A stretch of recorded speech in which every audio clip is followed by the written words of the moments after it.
ใจคนจนเคยดิ้นรนดอกยางบานใจดอกยางบานเพื่อนที่ไกลยังจำได้ใจจนกระโดดมันยาอยู่ข้างกองน้ำตากระโดดถึงคนรักเดิมไปใส่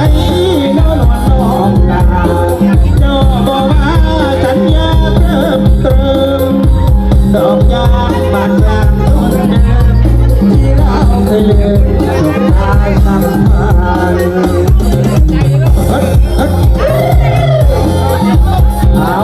เอากันทีมงานทุกคนลงมาให้หัวใจของเราลงมาให้หัวใจของเราเลยมาดังจนทำเอาใจเจ้าดังเดี๋ยวมาฟัง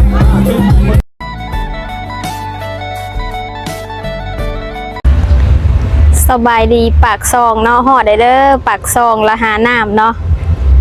นี่เลยตอนนี้เขากำลังแวะปั๊มอยู่ทุกคนมื้อนี้ชาซีก็มางานแต่งเนาะงานแต่งคนหูจักอยู่ปากซองนี่นี่สบายดีเด้อสวัสดีทุกคนเนาะตอนนี้เขากำลังแวะปั๊มเนาะอยู่ปากซองเอามางานแต่งเนาะงานแต่งก็ค่อนข้างไกลอยู่เนาะทุกคนเนาะแต่ก็ออกมาตั้งแต่บ่ายโมงเนาะออกมาแต่บ้านเนาะอันนี้ก็หาก็ฮอดงานกับประมาณบ่าย3:30เนาะแต่ตอนนี้เฮามาฮอดก่อนประมาณอีก10 นาทีเนาะนี่เฮาขับรถมาฮอดก่อนอันนี้ก็คือปากซองละหาน้ำเนาะทุกคนเนาะเป็นฝั่งลาวเลยหลายคนก็บอกว่าปากซองนะคิดว่าเป็นฝั่งไทยฝั่งลาวก็มีเนาะปากซองละหาน้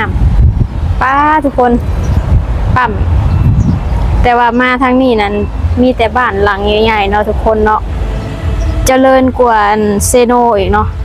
บ้านแต่ละหลังนี่บักใหญ่เลยทุกคนเป็นแบบคล้ายๆแบบ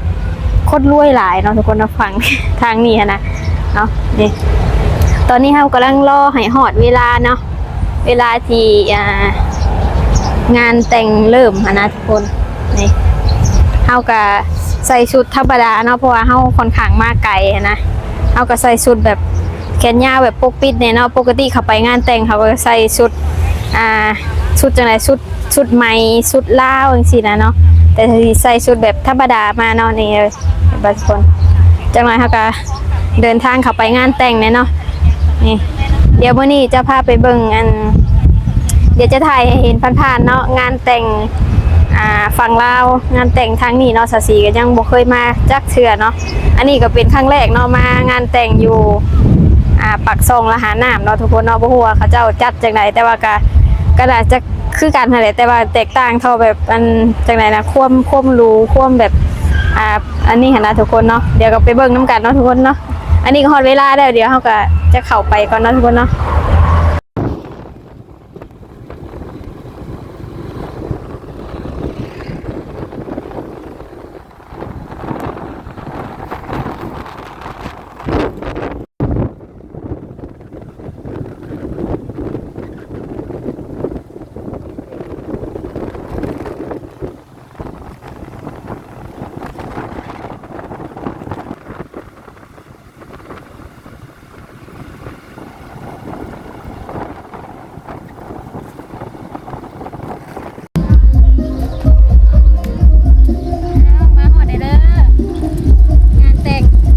จะมาหอดนี่ก็ทำมาบุกลุกไปลงทางเนาะผมเคยมาจากเรือครั้งแรกเนาะนี่ก็มาหอดเดี๋ยวจะเข้าไปเนาะฟังใจจิตเตือนบ่อาจต้องเลื่อนเล่นได้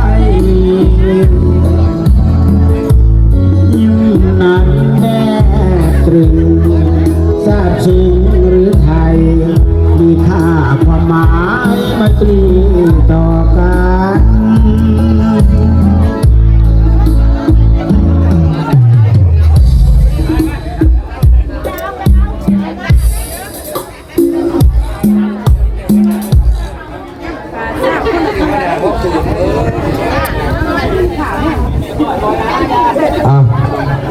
คือว่า มาวันนี้ก็ถือว่าเป็นเวลาอยู่5 โมงเลยเนาะก็แขกก็ได้ทานที่ได้ยาเนี่ยครับการเชื่อเชิญผู้มาใหม่มาเก่ากะมีงั้นกะขอโหสีเด้อขอโทษขออภัยถือว่าอาหารการกินของหย่ำของหมิ่นบ่เพียงบ่พอสถานที่แออัดเนี่ยต่างๆกับขอโหสีได้หลายเนาะผู้มาใหม่ขออนุญาตเรียนเชิญเด้อโตตังกันยังวางอยู่โตตังกันยังวางหลายเด้อเชิญยักษ์ใหญ่ใส่สวยเข้ามาข้างในพี่เด้อผู้มาแล้วก็ยกจอกยกแก้วในเด้อตับจอกตับแก้วใจคนจนเคยจึงจนดอกยานมาใจดอกยานบ้านเพื่อนดีกลายยังจำได้ใจจนกระโดดกันหาอยู่ข้างกองน้ำตากระโดดถึงคนรักไปใส่นอนน้องลาเจ้าบอกว่าฉันอยากเริ่มเติมดอกยางบานยางต้นเดิมที่เราเคยลืมจบตายสัมพันธ์เอาละกันทีมงานทุกคนรบมาให้หัวใจของเราลมมาให้หัวใจของเราเลยมาดังจนทำเอาใจเจ้านั่งเดี๋ยวมาฟัง